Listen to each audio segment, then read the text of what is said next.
Mga kakingdam, mayong hapon sa tanan o gani ata sa to ang tubangan sa tong simbahan.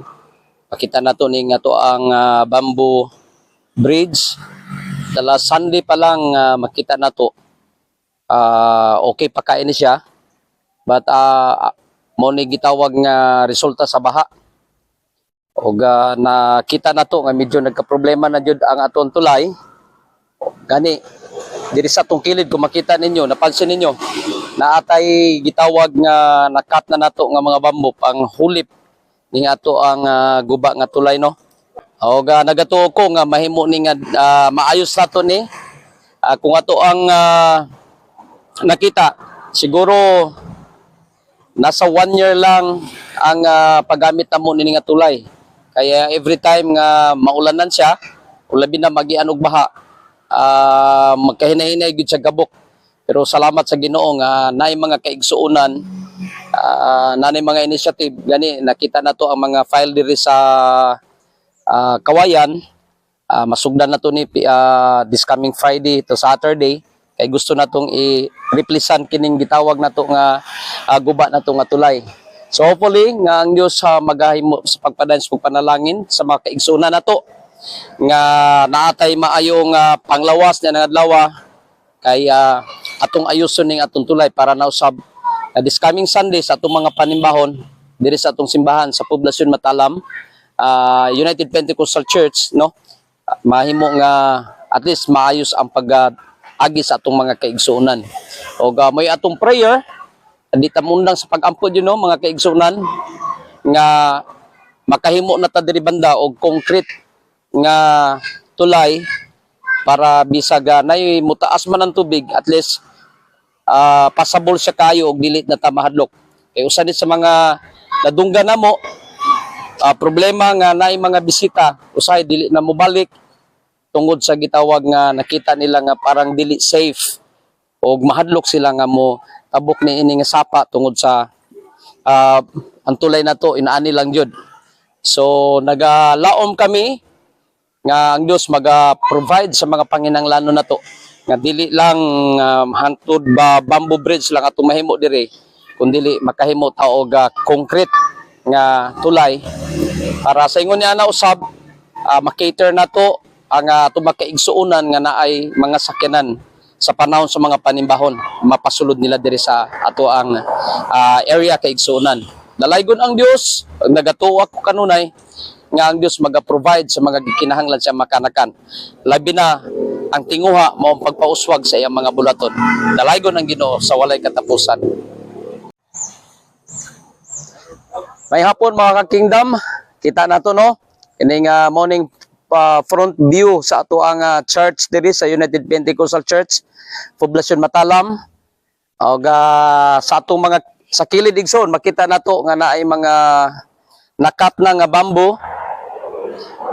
Tungod kay aton isang i-replace diha sa guba na nato nga bridge, bamboo bridge tungod sa malikayan nga medyo mitaas ang tubig o gani na-damage yun ang ato ang agyanan diha. So this afternoon gani nakita ninyo natay mga kaigsuonan nga naghatag yun sa ilang panahon para lang masugdan maayos ang ato ang tulay diri. Although nga oras o adlaw nga among gikasabutan Biyernes Sabado pero naa yung mga igsuon nga nihatag sa ilang mga panahon si Brother Tali Santillan, Brad, kaway dyan, Brother Romnick o ato ang editor-in-chief si Brother Alvin. So hopefully nga ang Dios magahimo jud sa pagtabang no sa mga bulaton ning dapita ay nagatuo ako iya kining bulaton og sagid ang magapauswag niini. Og may prayer na to kanunay mga kaigsunan nga mag-provide ang Dios sa atong mga gikinahanglan para usab maka-extend ta sa mga bulaton nga iya sa Ginoo. Dalaygon ang Dios og may hapon. Glory to God. Mga ka-kingdom, salamat sa Ginoo nga nasugdan na gyud ang pag ayos ani aton tulay. Gani makita ninyo grabe nakakagabok sa sulod lamang sa katuig nga serbisyo niya itong bamboo bridge, medyo kuan jud siya, di gid siya modular. So salamat kay natay mga kaigsuonan gani nihatag sa ilang mga panahon para lamang karong mabutay ang Domingo, maayos na nato ang ato ang tulay para nga dili ta mabalaka sa panahon nga moadto ta sulod sa balay sa Ginoo. Dalaygon ang Dios sa walay katapusan.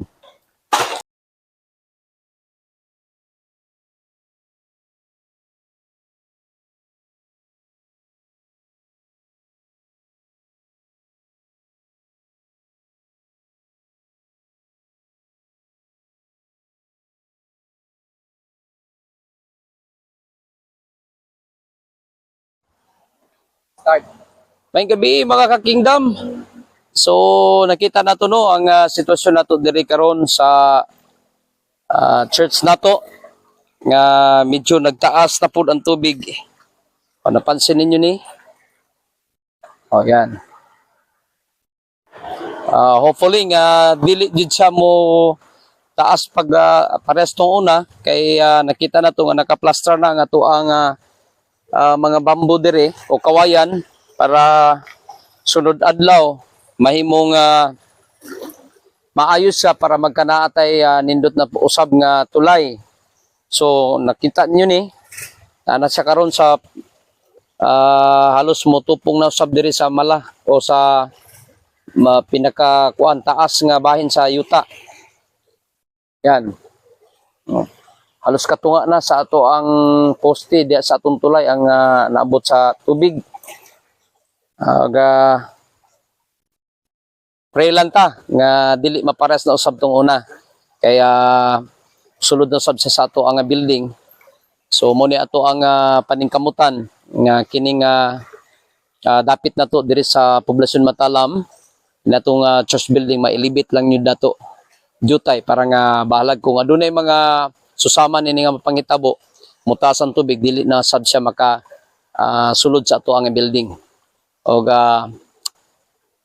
hangyo sa tanan atong i-pray ang mga bulaton nato diri sa Poblasyon Matalam UPC. God bless you. May gabi.